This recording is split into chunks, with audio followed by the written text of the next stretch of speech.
I call the member for Swansea. I do have a cheer squad, isn't it nice?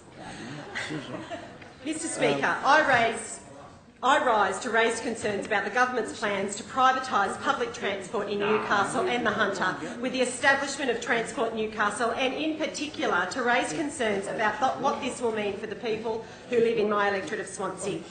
This plan to privatise Newcastle light rail, bus and ferry system is nothing more than an ambush and will have terrible consequences for Newcastle, the Hunter and the electorate of Swansea, including the loss of bus routes to the outer suburbs and almost certainly the loss of hundreds of proud transport jobs in our area.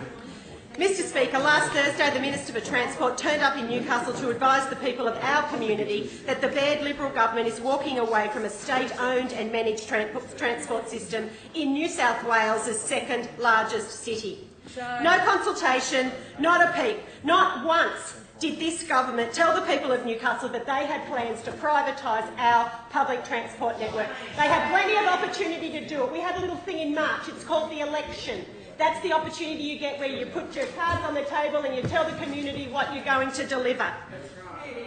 But no, that is not what happened. In fact, in stark contrast to that, on the 5th of March 2015, the then Transport Minister was quoted in the Sydney Morning Herald saying, "We have no plans for further transport privatisation." Well, let's just fast forward now to November 5, 2015. That's right, here we have the Minister for Transport, Andrew Constance, with the heading of the Newcastle Herald, taking the public out of the city's transport service. And the first paragraph reads, "Newcastle's light rail, government buses and Stockton ferry will be run by a single operator under a shock privatisation plan unveiled on Thursday by the Baird government." This has been quite an about-face for the Baird government. They have had plenty of opportunity to reveal their plan.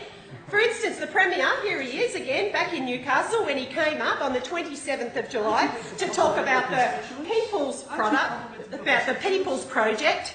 So, you know, instead of being honest with the people, that they want to take the public out of the city's transport system, they just decided to not tell the truth.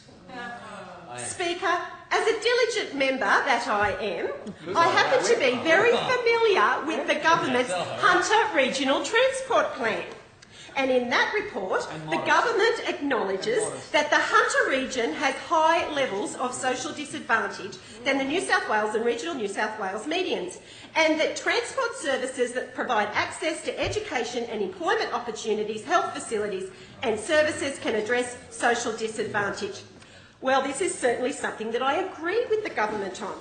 Public transport, to my mind, is a great equaliser, the values of which underpin many of the reasons why I stand in this place today. Quality public transport means that disadvantaged and more remote communities can have better access to services that they need. This includes good jobs, access to health services and a high-quality education. It is my fear that we will see a private company stop delivering services that are not profitable, and my community will bear this brunt.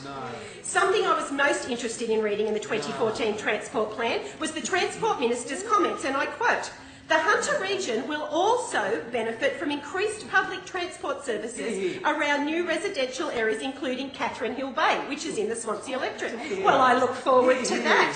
When describing the Hunter region, the report gloats that in New South Wales 2021, the New South Wales government has set a target to increase the share of commuter trips made by public transport to and from the Newcastle CBD to 20% by 2016. Well, I'll be making sure that that is most certainly in any private contract. The government will, it then goes on, the government will increase the proportion of commuter trips on public transport to the Newcastle centre and will progressively implement strategic bus corridors to provide high-quality bus services that reflect demand and land use change. Another thing that I'll keep an eye on.